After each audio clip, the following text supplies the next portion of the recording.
அகிலம் டிவி நேயர்களுக்கு வணக்கம். இன்றைய நாளுக்கான காலை நேர பிரதான செய்திகள். விரிவான செய்திகளுக்குள் செல்லும் முன்னதாக முதலில் இன்றைய தலைப்புச் செய்திகள். விபத்தில் சிக்கிய இளம் காதலர்கள், காதலி பலி. சுவிட்சர்லாந்திற்கும் இலங்கைக்கும் நேரடி விமான சேவை. வெகு விரைவில் அடுத்த தேர்தலுக்கு வாய்ப்பு. பிற்பகல் 1 மணிக்கு பின்னரான வானிலை, இலங்கை மக்களுக்கு கடும் எச்சரிக்கை. தமிழர் பகுதியில் 2 போலீஸ் அதிகாரிகள் பணியிடை நீக்கம். அரசு ஊழியர்களின் நியாயமான சம்பள விநியோகம், அரசிடம் முன்வைக்கப்பட்ட கோரிக்கை. அமெரிக்காவில் பதற்றம், களமிறக்கப்பட்ட ஆயுதப்படையினர், ட்ரம்ப் மீது கடும் அதிருப்தி. அரசாங்கத்திற்கு தோல்வி பயம் ஏற்பட்டுள்ளது, ஜான்ஸ்டன் தெரிவிப்பு. பதுளை மாவட்டத்திற்கு மண் சரிவு எச்சரிக்கை. தொடர்பான விரிவான செய்திகள்.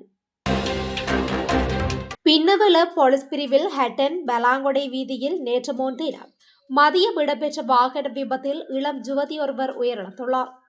பலாங்கொடையிலிருந்து பின்னவல நோக்கி சென்ற மோட்டார் சைக்கிள் ஓட்டுநர் கட்டுப்பாட்டை இழந்து வீதியை விட்டு விலகி எதிரே வந்த பேருந்துடன் மோதியதில் விபத்து ஏற்பட்டுள்ளது. காயமடைந்த மோட்டார் சைக்கிள் ஓட்டுநரும் அவரது காதலியும் பலாங்கொடு மருத்துவமனையில் அனுமதிக்கப்பட்டனர். எனினும் அங்கு சிகிச்சை பலனின்றி காதலி உயிரிழந்ததாக போலீசார் தெரிவித்துள்ளனர்.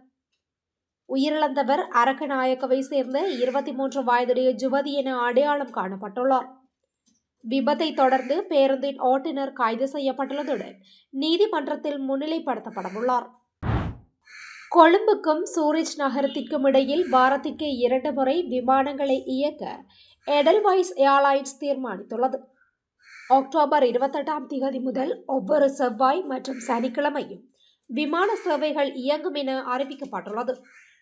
சுவிட்சர்லாந்தின் சூரிச் வழியாக பயணிக்கும் பயணிகள் சுவிஸ் மற்றும் லுப்தான்சாவுடன் ஐரோப்பாவிலும் அதற்கு அப்பாலும் உள்ள பல இடங்களுக்கு அணுகலை பெறுவார்கள்.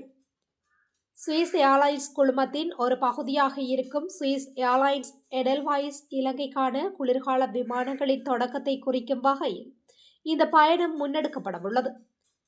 கொழும்பிற்கான சுவிஸ் தூதர் சிரி வோல்ட்டின் அதிகாரப்பூர்வ இல்லத்தில் ஒரு சிறப்பு வெளியீட்டு நிகழ்வை நடத்திய போது இதனை குறிப்பிட்டுள்ளார். எதிர்வரும் 2026ஆம் ஆண்டின் ஏப்ரல் மாதத்திற்கு முன்னதாக மாகாண சபை தேர்தலை நடத்துவது குறித்து அரசாங்கம் உத்தேசித்து வருகின்றது.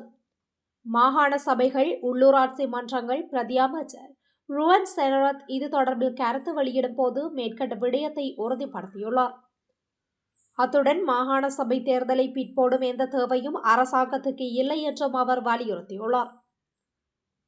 எனினும் மாகாண சபை தேர்தலை நடத்துவது தொடர்பில் சில சட்ட சிக்கல்கள் எழுந்துள்ளதாகவும் அவற்றை சீர்படுத்தியவுடன் மாகாண சபை தேர்தல் நடத்தப்படும் என்றும் பிரதி அமைச்சர் ருவன் செனரத் தெரிவித்துள்ளார்.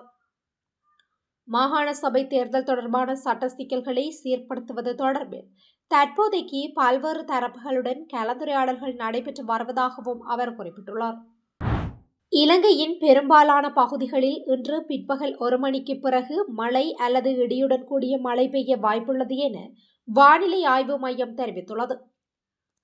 இதன்படி வடக்கு, வடமத்திய, கிழக்கு, மத்திய மற்றும் ஊவா மாகாணங்களின் சில இடங்களில் 50 மில்லிமீட்டருக்கும் அதிகமான மழை பெய்ய வாய்ப்புள்ளது. அத்துடன் மேற்கு மற்றும் வடமேற்கு மாகாணங்களிலும் காலி மற்றும் மாத்தறை மாவட்டங்களிலும் காலையில் சில இடங்களில் மழை பெய்யக்கூடும் என தெரிவிக்கப்பட்டுள்ளது. இந்நிலையில் நிலவும் சீரற்ற காலநிலையின் போது அபாயத்தை குறைக்க தேவையான நடவடிக்கைகளை எடுக்குமாறு பொதுமக்களுக்கு அறிவுறுத்தப்பட்டுள்ளது.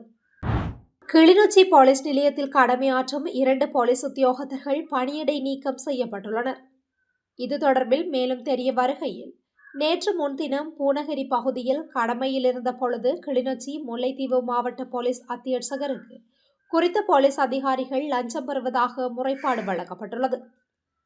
இதனை அடுத்து 2 போலீஸ் உத்தியோகத்தர்களையும் பரிசோதனைக்கு உட்படுத்திய பொழுது அவர்கள் அன்று கடமைக்கு செல்லும் போது 2000 ரூபாய் பணம் மாத்திரமே பதிவு செய்யப்பட்டுள்ளதாகவும், இருப்பினும் சோதனையின் போது மொத்தமாக 7040 பணம் காணப்பட்டதாகவும் தெரிவிக்கப்படுகின்றது. இந்த நிலையில் 5040 ரூபாய் பணம் மேலதிகமாக இருந்தமை விசாரணையின் போது தெரிய வந்துள்ளது. இதனை அடுத்து 2 போலீஸ் உத்தியோகத்தர்களும் தற்காலிக பணியிடை நீக்கம் செய்யப்பட்டுள்ளனர். மேலும் சம்பவம் தொடர்பாக மேலதிக விசாரணைகளை கிளிநொச்சி போலீசார் மேற்கொண்டு வருகின்றனர்.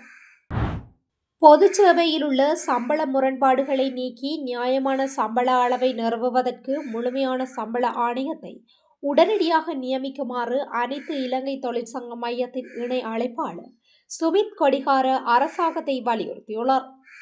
நேற்று 5ஆம் திகதி கண்டியில் ஊடகங்களுக்கு பேட்டியளித்த சுமித் கொடிகார இவ்வாறு கூறியுள்ளார். இதுகுறித்து அவர் மேலும் கருத்து தெரிவிக்கையில், இலங்கையில் பொது சேவை சீரழிந்து வருவதாக ஜனாதிபதி சமீபத்தில் ஒரு அறிக்கையை வெளியிட்டார்.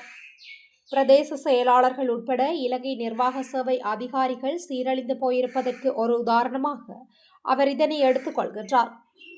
ஆனால் இந்த நாட்டில் கிராம அலுவலகர்கள், சமுத்தி மேம்பாட்டு அதிகாரிகள், கிருபானிச அதிகாரிகள், பொருளாதார அபிவிருத்தி உத்தியோகத்தர்கள் உட்பட சுமார் 54,000 கிராம மட்ட அதிகாரிகள் உள்ளனர். இந்த 54,000 பேர் மிக குறைந்த வசதிகளுடன் கூடிய கிராமங்களில் பணிபுரிகின்றனர். அலுவலக வசதிகள் இல்லை, சுகாதார வசதிகள் இல்லை, எழுது பொருட்களுக்கு போதுமான பணம் அவர்களுக்கு கிடைப்பதில்லை, அவர்களுக்கு போதுமான பயண வசதிகள் கிடைப்பதில்லை. ஒரு அலுவலகத்திற்கு ரூபாய் 2,000 முதல் 3,000 வரை அவர்களுக்கு கிடைக்கின்றது என தெரிவித்துள்ளார். அமெரிக்காவின் ஒரேகான் மாநில ஆயுத படையினரை போர்ட்லாந்துக்கு அனுப்புவதை நீதிமன்றம் தடை செய்தால் ஜனாதிபதி டொனால்ட் ட்ரம்பின் நிர்வாகம் கலிபோர்னியா ஆயுத படையினர் 300 பேரை அங்கு அனுப்பியுள்ளது. போர்ட்லாந்துக்கு ஆயுத படையினரை அனுப்புவதற்கு எதிரான குறித்த தடை உத்தரவு நீதிமன்றத்தால் 60 நாட்களுக்கு பிறப்பிக்கப்பட்டிருந்தது. போர்ட்லாந்தில் குடிவரவு மற்றும் சுங்க கட்டிடத்தில் நடந்த ஆர்ப்பாட்டங்கள் காரணமாக எங்கு ஆயுத படையினர் தேவை என ட்ரம்ப் கூறிய பின்னரும் இந்த தடை உத்தரவை நீதிபதி பிறப்பித்திருந்தார். இந்நிலையில் கலிபோர்னியா ஆயுத படையினரை ட்ரம்ப் நிர்வாகம் அங்கு அனுப்பியுள்ளது. இவ்வாறு இருக்க இராணுவத்தை அரசியல் ஆயுதமாக பயன்படுத்துவதாகவும் அதிகாரத்தை துஷ்பிரயோகம் செய்வதாகவும் ட்ரம்ப் மீது விமர்சனங்கள் எழுந்துள்ளன. கலிபோர்னியா இந்த பிரச்சனையை நீதிமன்றத்திற்கு எடுத்து செல்லும் என ஆளுநர் குறித்த மாநில ஆளுநர் கெவின் நியூசம் தெரிவித்துள்ளார். அரசாங்கத்திற்கு தோல்வி பயம் ஏற்பட்டுள்ளதாக முன்னாள் அமைச்சர் ஜான்ஸ்டன் பெர்னாண்டோ தெரிவித்துள்ளார். கட்சி கூட்டம் ஒன்றை நடத்தும் அரசாங்கம் அச்சமடைகின்றது எனவும் இந்த பயத்தை அரசாங்கம் வைத்துக் கொள்ள வேண்டும் எனவும் அவர் குறிப்பிட்டுள்ளார்.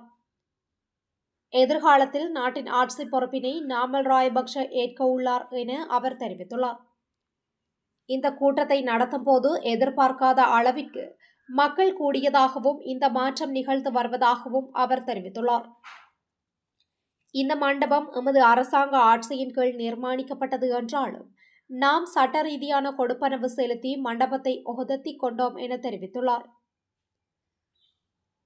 பொதுவாக அனைத்து கட்சிகளும் செய்வது போன்று நாம் இந்த மண்டப பகுதியை அலங்கரித்தோம் எனவும் அலங்கார கொடிகள் பிரதேச சபை நிர்வாகத்தினால் அகற்றப்பட்டுள்ளது எனவும் அவர் குறிப்பிட்டுள்ளார்.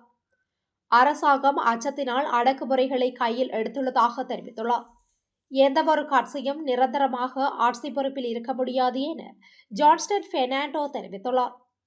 போரை முடிவுக்கு கொண்டு வந்த ஜனாதிபதி மஹிந்த ராயபக்ஷவே தேர்தலில் தோற்கடிக்கப்பட்டார் எனவும் அதனாலேயே இந்த நாடு தோல்வியடைந்தது எனவும் அவர் குறிப்பிட்டுள்ளார். கொடிகளை அகற்றி எம்மை தடுக்க முடியாது. அடுத்த தேர்தலில் நிச்சயமாக நாம் ஆட்சி அதிகாரத்தை கைப்பற்றுவோம் என அவர் குறிப்பிட்டுள்ளார். குருநாகல் பகுதியில் நடைபெற்ற கட்சி கூட்டம் ஒன்றில் அவர் இந்த விடயங்களை தெரிவித்துள்ளார். நாட்டின் வளிமண்டலத்தில் ஏற்பட்டுள்ள சீரற்ற காலநிலை காரணமாக பதுளை மாவட்டத்தில் கடந்த 2 நாட்களாக பலத்த மழை பெய்து வருகின்றது. பசறை பகுதியில் நேற்று சனிக்கிழமை பெய்த கடும் மழையின் காரணமாக 137.4 மில்லிமீட்டர் மழை வீழ்ச்சி பதிவாகியுள்ளதுடன் பெல்காதன பகுதியில் 134 மில்லிமீட்டர் மழை வீழ்ச்சி பதிவாகியுள்ளது. இதன் காரணமாக ஆறுகள், ஓடைகள் பெருக்கெடுத்ததுடன் பசறை வீதியின் பல பகுதிகள் மேகமூட்டத்துடன் காணப்பட்டன. கடும் மழை காரணமாக பதுளை மாவட்டத்தின் எல்ல, ஹாலியல, பதுளை, பசறை பிரதேச செயலாளர் பிரிவுகளுக்கும் மொனராகலை மாவட்டத்தின் பிபிலை பிரதேச செயலாளர் பிரிவிற்கும் முதற்கட்ட மண் சரிவு அனர்த்த அபாய எச்சரிக்கையை மாவட்ட அனர்த்த முகாமைத்துவ நிலையம் விடுத்துள்ளது. இத்துடன் இன்றைய நாளுக்கான காலை நேர பிரதான செய்திகள் நிறைவடைகின்றன. தொடர்ந்தும் இதுபோன்ற செய்திகளை உடனுக்குடன் அறிந்து கொள்ள அகிலம் டிவியுடன் இணைந்திருங்கள். நன்றி, வணக்கம்.